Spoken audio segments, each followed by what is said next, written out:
today I'm going to make my version of a sourdough bread that is gluten-free, healthy. I used quality ingredients, farm fresh eggs. I am going to add a little bit of yeast, so it will have some maple syrup just to activate it. It's like a teaspoon. You're always welcome to omit that. But I just like to add it because it gives that little extra bread flavor. So let's hop into the kitchen. I know you've all been waiting. This is a super easy recipe to make, and you can do so many variations with it based on your dietary needs. You can change the flours. There are so many options.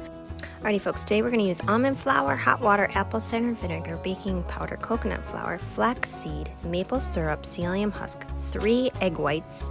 You're going to need pink Himalayan sea salt, yeast, measuring cups, a loaf pan, and a bowl.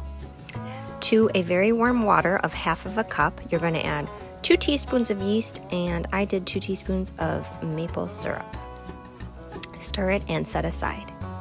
Next, you're going to add 2.5 tablespoons of apple cider vinegar to your bowl and the 3 egg whites. Yeah, my bowl's a little dirty. I had made rolls earlier and didn't feel like dirtying more dishes. Whisk everything together and then add 1 cup of the almond flour and 1/2 cup of coconut flour. Remember, you can use any flour of your choice, just 1 to 1.5 cup ratio. Next, I added 2 tablespoons of psyllium husk and 3 tablespoons of flax meal.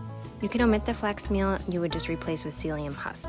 Next, I added 2 teaspoons of baking powder and 1 teaspoon of pink Himalayan sea salt. Mix everything together so that all of the ingredients have a moisture to them. Then I added the nice foamy yeast. Pour it all over and get it all out of your cup. You don't want to waste anything. And then I mixed it together with the fork, just combining everything well, but do it gently.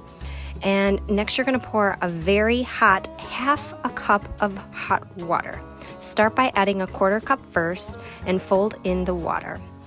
It should have a very soft, fluffy-like consistency. And if you make a ball and doesn't stick to your hand, that's a good texture. I did end up adding the other 1/4 cup just because psyllium husk is fiber. It soaks up a lot of moisture. And so you really will use 1/2 cup. Next, add your dough to your parchment-lined loaf pan. I kind of just place everything in gently and kind of shape it with my spatula into the form of a bread loaf. And you're going to add it to your 350-degree oven, and you're going to bake it for 110 minutes. It will be exactly 110 minutes for the perfect texture. Cool completely before you slice it. This is very important as well. Look at that.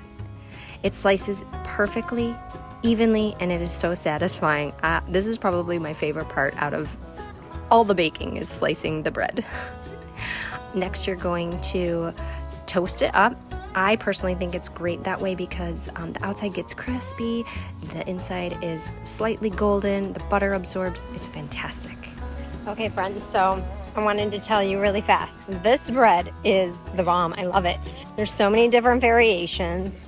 You can change your flours to your liking, but let me tell you, with having the apple cider vinegar and oh, yes, I have to come take care of my animals.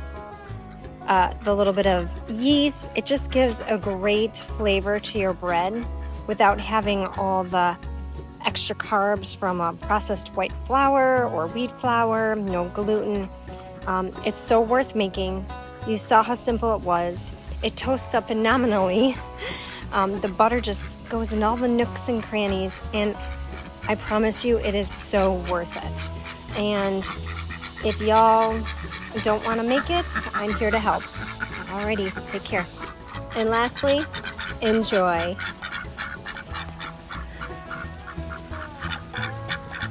Say enjoy.